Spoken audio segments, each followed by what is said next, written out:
Bonjour chers frères, chères sœurs. Nous bénissons le nom du Seigneur qui nous a fait la grâce de nous retrouver dans sa présence ce matin. Et nous sommes certainement dans la joie d'être ensemble. Nous sommes sûrs que le Seigneur a prévu quelque chose pour chacun de nous aujourd'hui. D'ailleurs, nous avons déjà reçu une bonne part de notre bénédiction journalière à travers l'adoration et ce que la chorale vient de nous partager.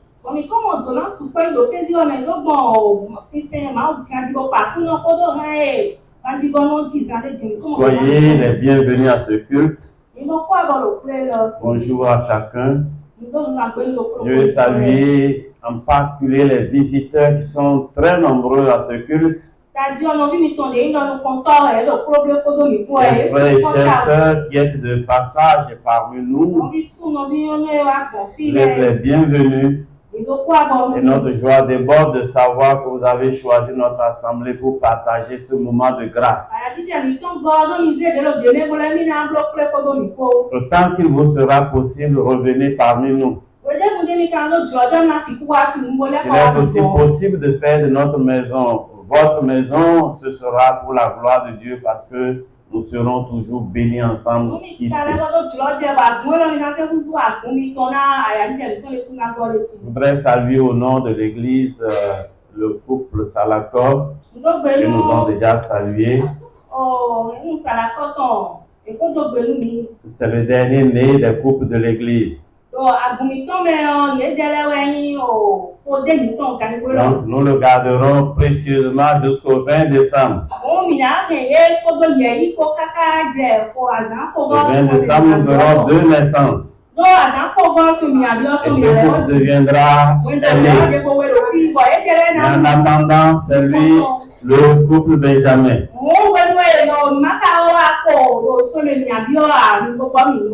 Bonjour à Madame Doucet que j'ai aperçue.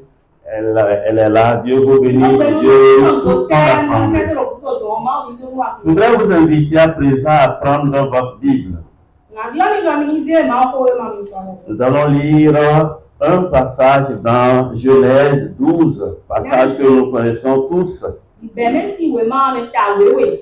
Genèse 12, 1 à 4 et Apocalypse 2, 4 et 5. Genèse 12, 1 à 4 et Apocalypse 2, 4 et 5. Nous lisons. L'Éternel dit à Abraham: va-t'en de ton pays, de ta patrie et de la maison de ton père, dans le pays que je te montrerai. Je ferai de toi une grande nation et je te bénirai.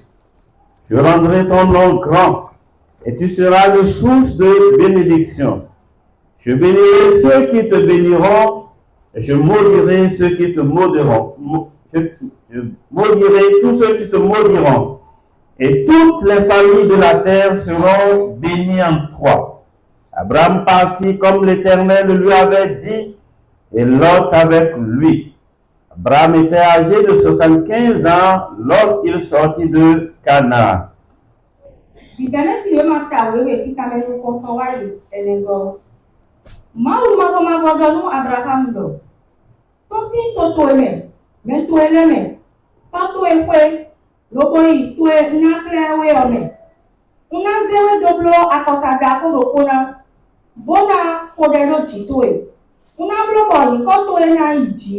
Bon, anayi yona nu medele bi una kodedo mena kodero jitu eleji una donu mena donu ele wijiwe una bon bona kodedo renu edo beomele biji eneo Abraham sol bodido le ma uma kodo ligbon boloti kwedwe kwekande banton loe Abraham de boposi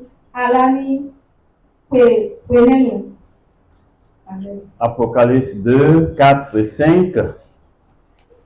Mais ce que j'ai contre toi, c'est que tu as abandonné ton premier amour.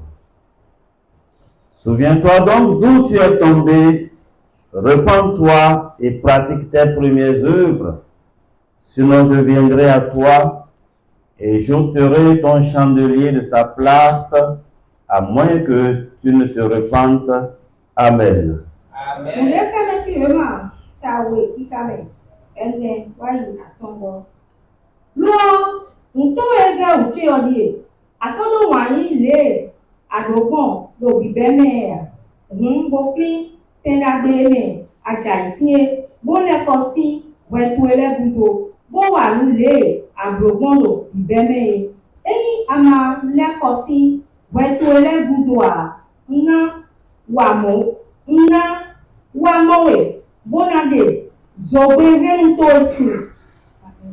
Amen. Amen. Bien-aimés frères et sœurs, nous lançons aujourd'hui notre mois de prière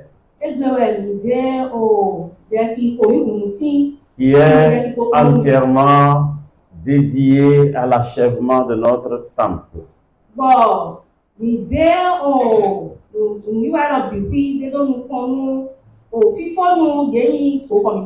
Le thème général est là. Achever l'œuvre du Seigneur avec joie ou dans la joie, notre engagement. Et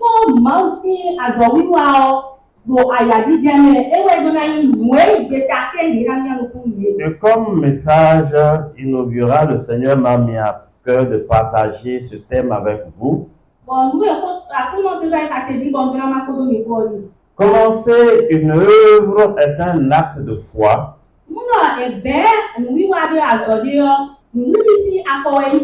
Mais l'achever est un acte d'amour. Commencer l'œuvre est un acte de foi. Mais l'achever est un acte d'amour. Je veux juste partager cette confidence que j'ai eue du Seigneur dans la nuit. Le passage que j'avais choisi, c'est bien Genèse 12, 1 à 4. Mais dans la nuit, le Seigneur m'a réveillé pour dire qu'il faut aussi lire Apocalypse 2, 4 et 5.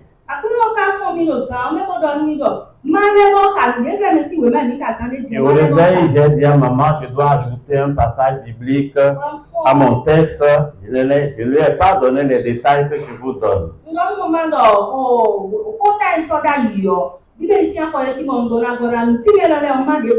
Et j'estime que ce passage d'Apocalypse 2, 4 et 5 a quelque chose en lien avec ce que nous allons dire.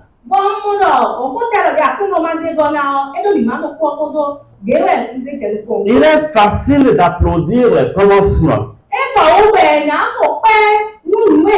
de célébrer les poses de première pierre. Facile de se réjouir des premiers élans. Parce que tout commencement porte en lui une promesse. Et tout début annonce une espérance naturellement. Et lorsque Dieu met à cœur à quelqu'un ou à un peuple de commencer une œuvre pour sa gloire, bien entendu, c'est sûr que ce peuple se lève avec un grand enthousiasme. Mes frères et sœurs, je voudrais vous rappeler ceci. Ce n'est pas seulement du commencement que Dieu se plaît. Dieu se réjouit surtout de l'achèvement. Parce que dans sa parole, il a clairement dit que la fin d'une chose vaut mieux que son commencement.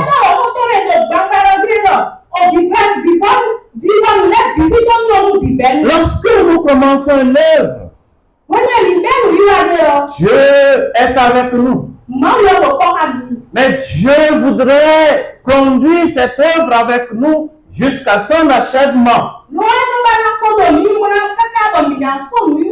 C'est pourquoi commencer l'œuvre, c'est un acte de foi. Mais l'achever est un acte d'amour. Commencer en effet, c'est avancer sans tout connaître.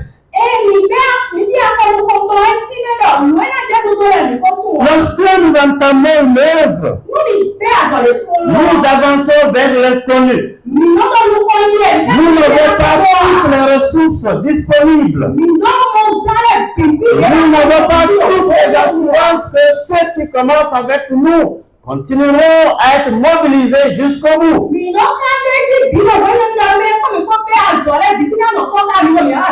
Mais nous avançons parce que nous croyons en Dieu. Ce n'est pas la foi qui manque quand on lance une œuvre. Mais ce qui peut nous manquer plus tard, c'est l'engagement constant, la persévérance, l'amour pour cette œuvre. La foi pose les fondations. Qu'il s'agisse d'un projet spirituel, qu'il s'agisse d'un ministère, qu'il s'agisse d'une construction comme c'est notre cas, on s'avance souvent vers l'inconnu. Avec la foi. Commencer demande de la foi. Parce que nous ne voyons pas encore le résultat. Nous ne maîtrisons pas toutes les étapes à franchir. Nous dépendons entièrement de Dieu pour les ressources, pour la force dont nous aurons besoin pour la faveur de Dieu pour déverser cette bénédiction sur nous. Nous comptons sur Dieu sur les opportunités qu'il pourrait nous ouvrir. Nous osons poser le premier pas. Même quand le chemin ne présente rien de nature.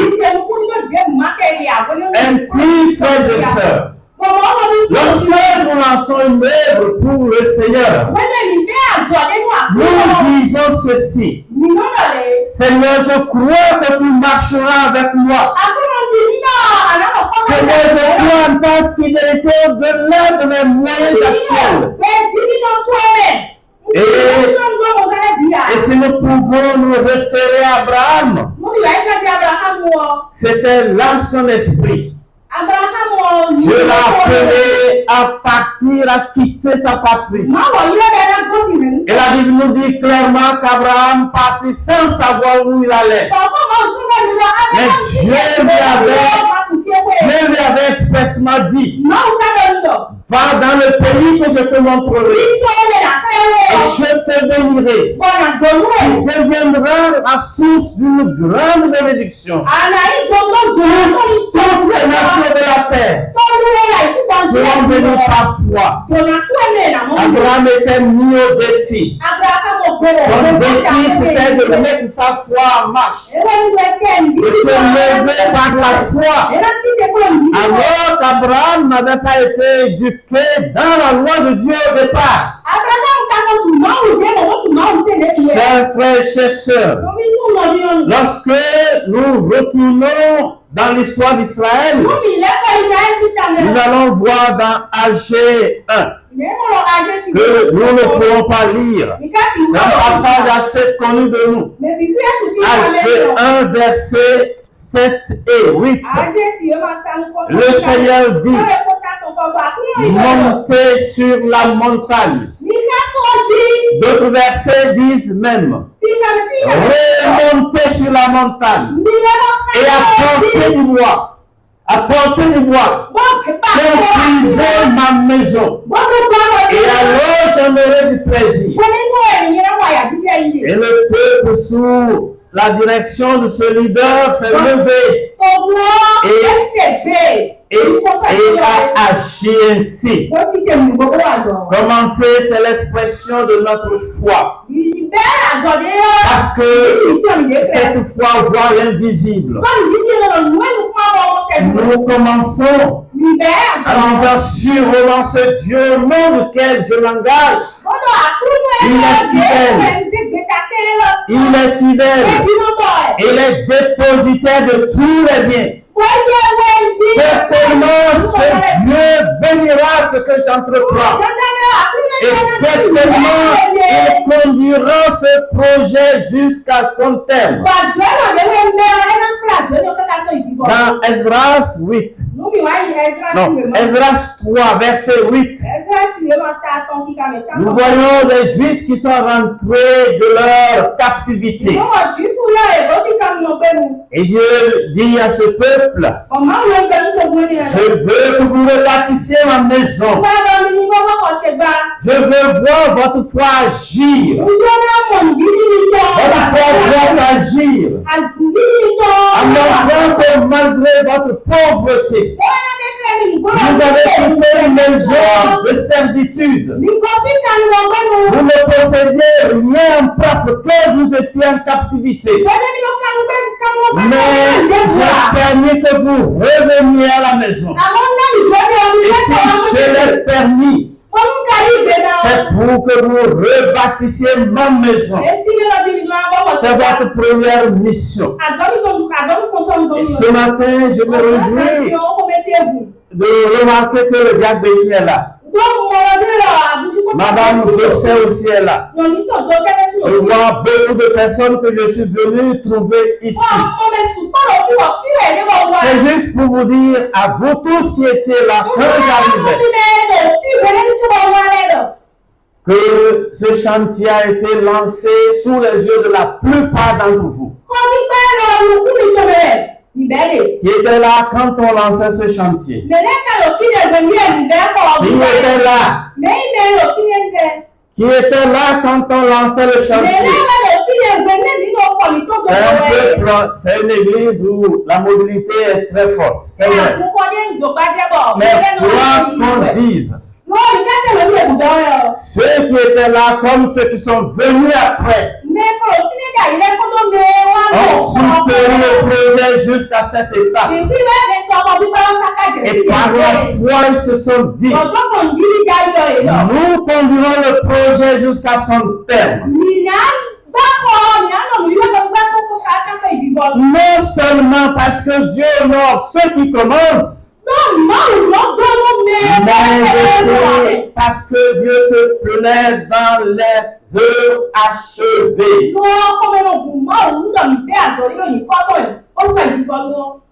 Achever, c'est un acte d'amour pour Dieu. Beaucoup commencent, peu finissent. Regardez autour de vous. Vous allez voir des maisons inachevées. Parfois, des gens sont décédés. Et parfois, et pour la plupart des cas d'ailleurs, les gens sont là, toujours en vie. Mais les moyens pour achever leur font défaut. Parce que simplement, ils ne sont pas restés constants dans leur engagement. Ou alors, ils n'avaient pas calculé le montant de leurs dépenses. Mais pour le peuple de Dieu, il ne peut pas en être ainsi. Si des gens sont morts parmi nous, d'autres personnes sont nées parmi nous. Même si les gens sont morts spirituellement, il y a eu de nouvelles naissances spirituelles. Si les gens sont complètement morts, nous avons accueilli beaucoup de nouvelles personnes. Nous ne pouvons pas dire que ce peuple n'est pas béni. Et nous sommes portés à achever cette œuvre. C'est pourquoi le Seigneur m'a demandé de partager ces deux versets. Le Seigneur a quelque chose contre nous, frères et sœurs. Nous avons abandonné notre premier amour. Nous avons commencé à murmurer contre ce chantier. Nous avons élevé la voix et nous avons incriminé des frères et sœurs. Non, qu'il n'en soit pas ainsi. Qu'il n'en soit pas ainsi. Alors, continuons. Relançons-nous. Relançons-nous. La vie chrétienne. Le ministère dans son ensemble. Même le mariage. Tout autre projet a besoin de la constance pour tenir dans le temps. Lorsque nous faiblissons, nous faillissons. Lorsque nous faiblissons, alors nous abandonnons. Achever demande notre foi. Achever demande notre amour. Parce que l'amour supporte, l'amour endure, et l'amour persévère. Et il supporte. Il endure les difficultés du chantier du chemin. Mais il persévère jusqu'au terme. L'amour ne se lasse pas. Si nous avons aimé le Seigneur, nous aimons son œuvre naturellement. Notre amour ne va pas tarir pour cette œuvre. Jour après jour, difficulté après difficulté, nous sommes appelés à rester engagés jusqu'au terme de ce chantier. L'amour nous empêche d'abandonner le si beau chemin. L'amour nous fait rester focalisés malgré la baisse de nos moyens, la baisse même de nos forces physiques.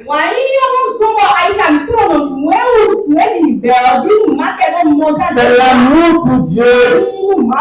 C'est l'amour pour Dieu qui nous fait lui dire: Seigneur, je ne t'offrirai pas une œuvre inachevée. Je ne t'offrirai pas une œuvre inachevée. Je conduirai l'œuvre que j'ai entreprise en ton nom jusqu'à son terme. Et je te la dédierai quand je l'achèverai. Parce que nous aimons le Seigneur. L'achèvement prouve que nous sommes fidèles à notre Dieu. Et l'amour se prouve par l'achèvement naturellement. Jésus nous a dit dans Jean 19, et au verset 30. Jean 19, verset 30. Tout est accompli. Tout est accompli. Jésus était venu pour nous sauver. Il a souffert tout ce que nous pouvons nommer comme souffrance. Mais Jésus n'a pas arrêté le cours des événements ou le cours de son œuvre sur la terre. Il a continué. Son Père n'a pas été glorifié seulement le jour où Jésus commençait son ministère. Mais son Père a été glorifié le jour où Jésus a rendu l'âme sur la croix. Et où Jésus a dit: Père, pardonne leurs péchés, avant d'entrer dans la gloire. Chers frères et chères sœurs, la Bible dit qu'il nous a aimés jusqu'à offrir sa vie. Si nous avons aimé le Seigneur, nous travaillerons jusqu'à ce que cet amour soit sauvé. L'achèvement, c'est l'amour que nous avons pour Dieu. Si nous avons conduit le chantier jusqu'au bout, le jour où nous nous réunirons pour célébrer le Seigneur, le Seigneur sera là. Il sera là. comme avec un cachet dans la main. Et on va le poser sur notre témoignage. Il dira, mon peuple m'a été fidèle. Mon peuple m'est resté attaché. Mon peuple m'a aimé. Mon peuple a conduit ce chantier jusqu'au terme. Et la mettre son cachet. Soyez sûrs de cela. Et que rien ne nous retire en arrière. Au contraire, le temps est venu pour nous de nous lever. L'achèvement est une marque d'amour pour notre Dieu. Et le Seigneur a dit dans Zacharie 4, les mains de Zorobabel ont posé les fondements de cette maison. Et ces mains l'achèveront. Zacharie 4, 9. Les mains de Zorobabel ont posé les fondements de cette maison. Et ces mains l'achèveront. Alléluia. Alléluia. Les mains de Jacques, de Jean, de Charles, d'Épiphanie, de Mathilde, de Grâce, de Dorcas, de Crespille, de Breton, ont posé les fondements de cette maison. Et leurs mains l'achèveront. Que chacun mette à la place de Zorobabel son nom. Elle pourra dire, mes mains achèveront cette maison. Chers frères et chères sœurs, nous devons pouvoir dire, Seigneur, tu mérites une œuvre complète. Tu mérites une œuvre complète. Tu mérites pas un chantier interrompu et abandonné. Tu ne mérites pas un éléphant blanc. Mais tu mérites une œuvre complète. Une œuvre achevée. Parce qu'une œuvre qui n'est pas achevée déshonore Dieu. Je voudrais vous dire ceci. Dieu ne se plaît pas dans les commencements avortés. Les commencements avortés. Dieu ne se plaît pas dans ça. Vous avez commencé quelque chose. Les gens vous ont applaudi au départ. Les gens ont loué peut-être votre engagement. Et en chemin, vous l'avez abandonné. Vous êtes plus ridicule que si vous n'aviez pas commencé cela. Dieu ne se plaît pas. Il ne se plaît pas dans les commencements avortés. Et c'est pour cela qu'une œuvre qui commence et n'aboutit pas déshonore Dieu. Elle déshonore Dieu. Et je ne veux pas vous ramener dans l'histoire d'Israël. Je ne veux pas vous dire. Vous voyez dans quel piteux état nous sommes, misérables. Je ne veux pas vous dire cela. Parce que je sais que vous le savez. Vous savez que nous sommes dans une situation véritablement misérable. Regardez ceux qui sont derrière. C'est parce qu'il n'y a pas de place à l'intérieur. C'est toute la raison. Il n'y a pas de place à l'intérieur pour engloutir beaucoup de sous déjà là. Avec un peu d'effort encore. Et nous verrons le bout du tunnel. Et chacun est attendu. Chacun est invité à cela. Si nous ne l'achevons pas, nous donnons l'impression que Dieu est infidèle. Il est incapable d'achever par nous cette œuvre. Nous montrons à la face du monde que nous sommes un peu instables. C'est-à-dire que notre engagement n'est pas ferme. Et nous montrons aussi que la gloire de Dieu n'est pas prioritaire à nos yeux. Si la gloire de Dieu est prioritaire à nos yeux, rien ne nous empêcherait de rester focalisés, engagés, constamment engagé dans cette œuvre. Une œuvre avortée empêche la pleine manifestation de la gloire de Dieu. Je suis certain que dans le quartier, les gens se posent cette question. Qu'est-il arrivé à ce peuple? Qu'est-il arrivé à cette maison? Pourquoi après avoir commencé ce chantier, l'ont-ils laissé à l'abandon? Pourquoi? Pensez-vous qu'à travers ces questions, Dieu est glorifié? Le temple, quand il sera achevé, il deviendra un lieu de prière, un lieu de formation spirituelle, un lieu d'équipement spirituel, un lieu de rencontre avec Dieu. Le diable aime le commencement avorté. Ne vous y trompez pas. Le diable aime les projets que le peuple de Dieu suspend. Parce qu'il sait qu'en abandonnant ce projet, nous suspendons ainsi les bénédictions de Dieu dans notre vie. Toute œuvre de Dieu que vous aurez commencé et que vous aurez abandonné en chemin, le diable s'en réjouira. Parce qu'il sait que désormais, les bénédictions de Dieu dans votre vie sont suspendues. Dieu ne voudrait pas qu'il en soit ainsi pour vous. Tu as abandonné ton premier amour. Souviens-toi d'où tu es tombé. Repends-toi et pratique tes premières œuvres. Sinon, je viendrai à toi. Je ferai un chandelier de ta place. À moins que tu te repentes. Lisons 2 Chroniques 7. 2 Chroniques 7.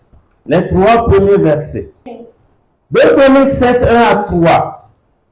Lorsque Salomon eut achevé de prier,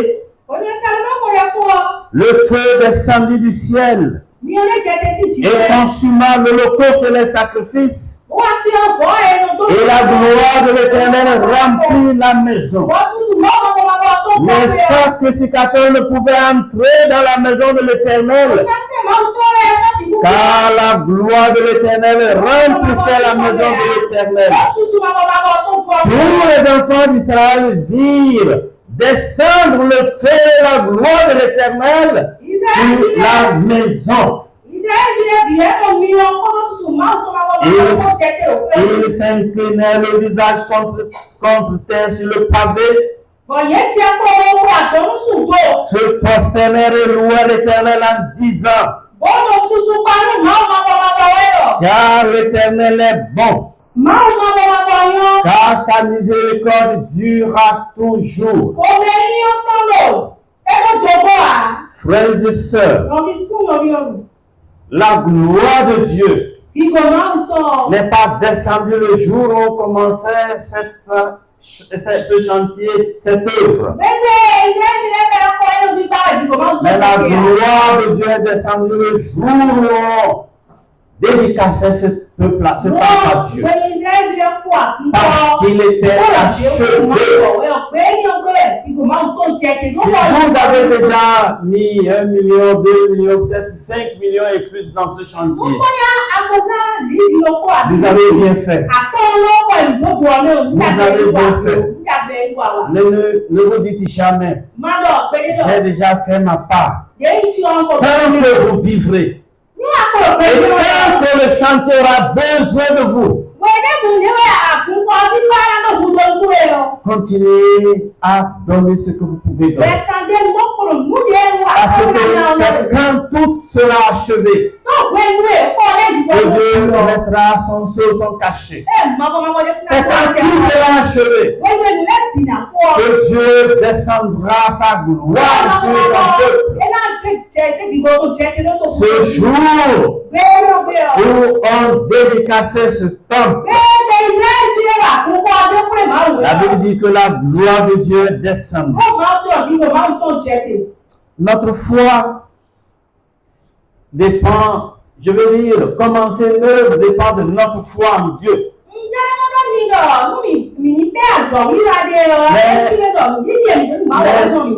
L'achever dépend de ce que nous ressentons pour Dieu.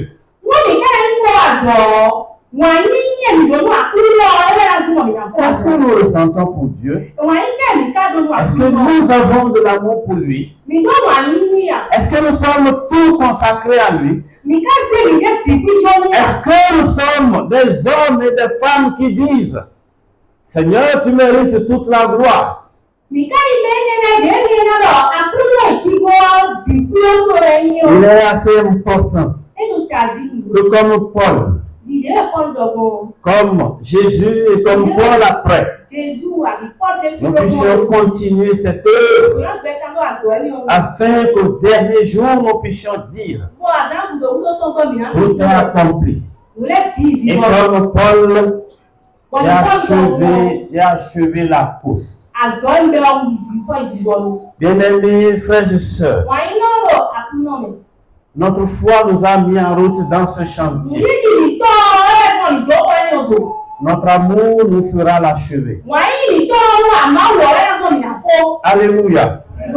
Aujourd'hui, il est question de notre amour pour tenir ou soutenir le chantier jusqu'à sa fin. Notre amour nous fera achever ce chantier.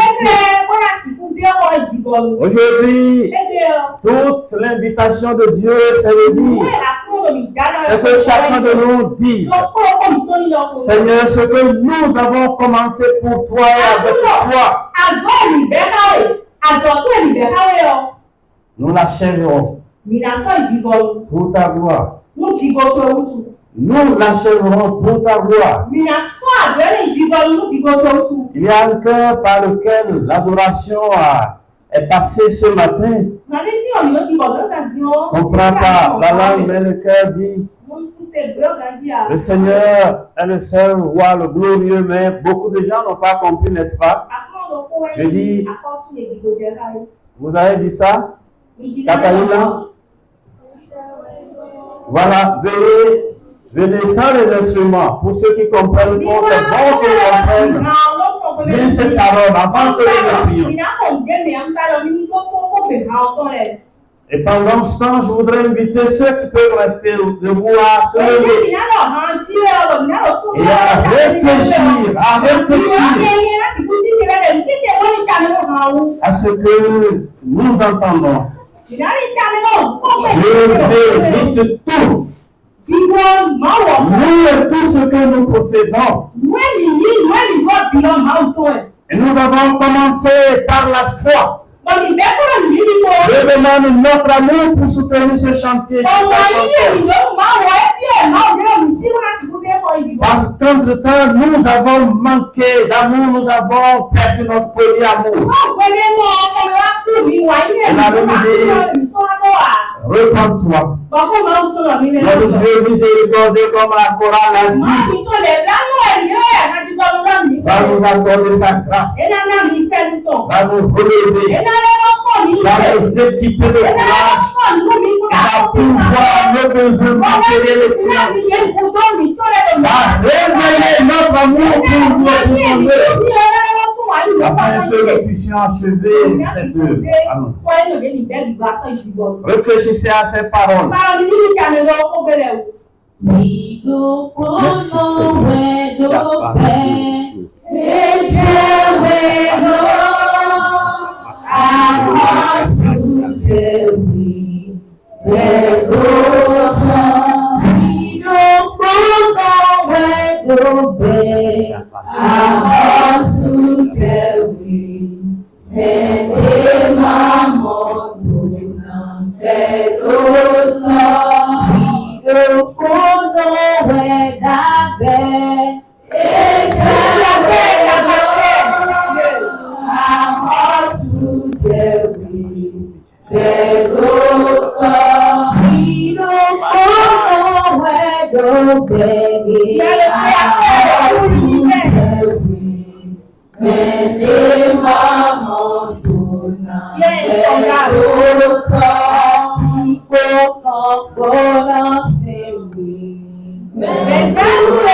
Frères et sœurs,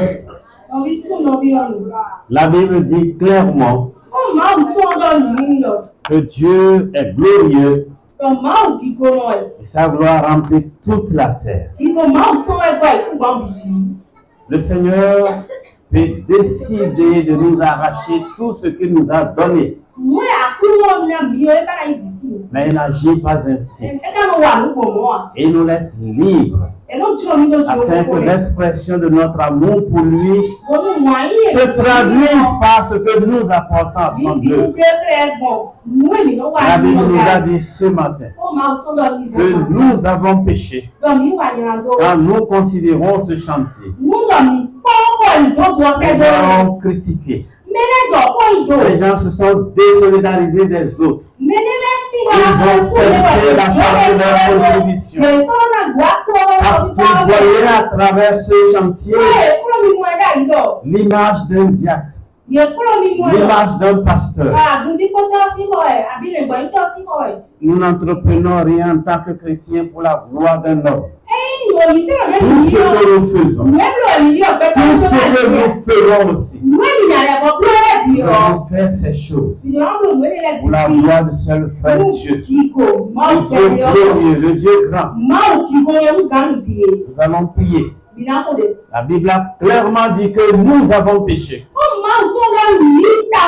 Chacun va parler à Dieu. Il va demander en même temps que Dieu réveille son amour pour lui. Réveille mon amour pour toi.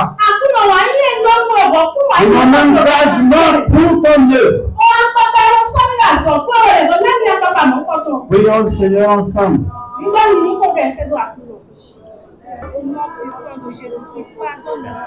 Oh Seigneur Jésus-Christ. Gloire à toi. Au nom de Jésus. Frères et sœurs, la parole de Dieu dit que pendant 20 années,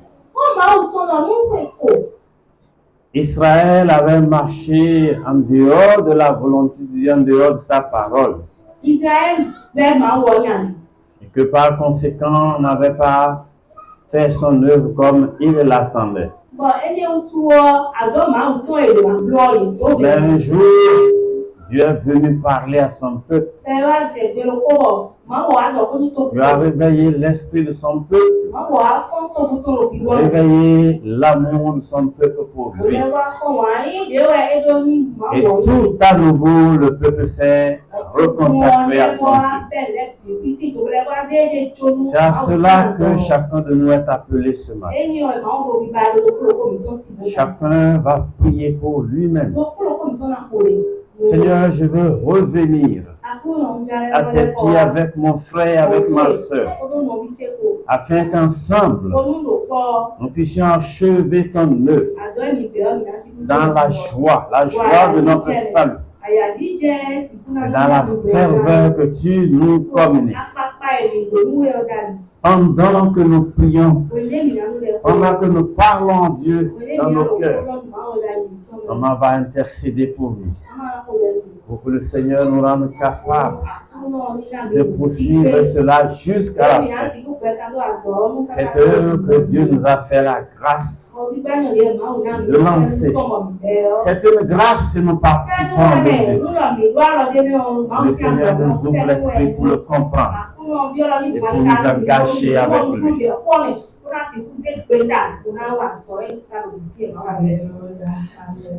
Seigneur, tu mérites la gloire. Les dignes de toute nos louanges. Seigneur, Ce matin, nous levons nos mains vers toi. Sans elle, le Nos cœurs s'élèvent vers toi, Seigneur. Tout notre entier s'élève vers toi, Seigneur. Pour t'adorer, te donner toute la gloire. Seigneur, parce que tu nous as confié à ce chantier. Seigneur, nous sentons que c'est une classe. Nous sentons que c'est une classe. Nous sentons que c'est une classe. Maintenant, Seigneur, nous sommes éloignés de cette classe. Et nous te supplions, Seigneur, de nous pardonner et de nous mobiliser encore autour de ce chantier, autour de toi, Seigneur. Et par nos pieds, par nos talents, par nos différentes bénédictions, nous puissions te donner la gloire. Alléluia. Alléluia. Alléluia. Alléluia. Tout notre être entier.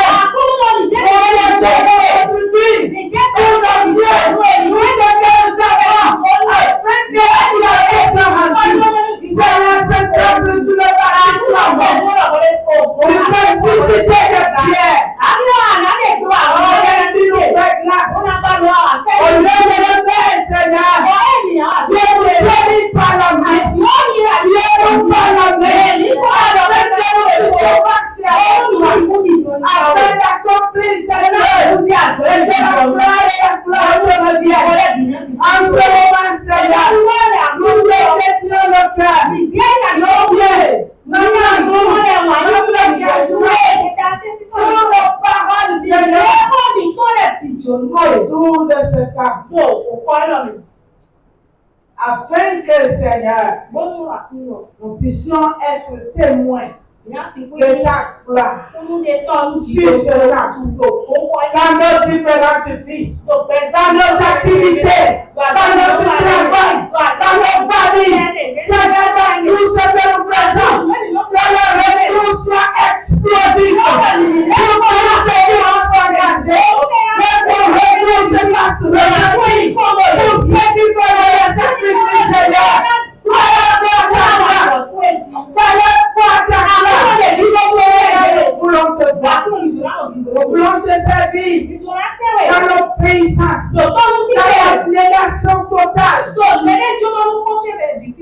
Seigneur, viens nous mobiliser comme un seul homme, loin de tout notre passé. Nous voulons te donner gloire. Seigneur, merci pour la vie de chacun de nous. Au nom puissant de Jésus, nous avons prié. Amen. Amen.